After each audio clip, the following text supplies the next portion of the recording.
কিতাবের ভিতরে এসেছে, আল্লাহ পাক বলেন, বান্দা তোমার একটা মর্জি আর আমার একটা মর্জি।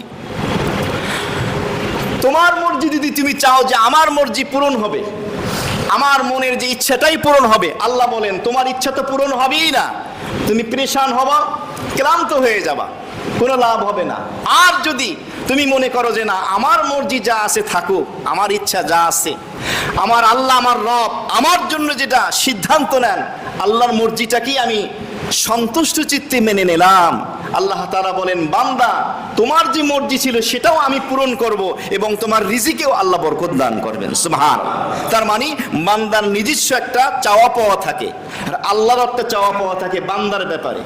আল্লাহ পাক আপনার জন্য যে সিদ্ধান্ত নেন, এটা যদি আপনি খুশি মনে মানতে পারেন, তাহলে আপনার যে চাওয়া পাওয়া ছিল সেটা পূরণ করে দেবেন কে? আল্লাহ। আর যদি চান যে না আমি যেটা চাই এটাই লাগবে, তাহলে এই চাওয়া পাওয়া পূরণ হবে না, আপনি কষ্ট পাবেন, ব্যর্থতায় পর্যবসিত হবেন। সুতরাং আমাদেরকে এই বিষয়টি লক্ষ্য রাখা যে নেককার এবং দিনদার হওয়া। আমরা বলতে পারি না কে কখন চলে যাব,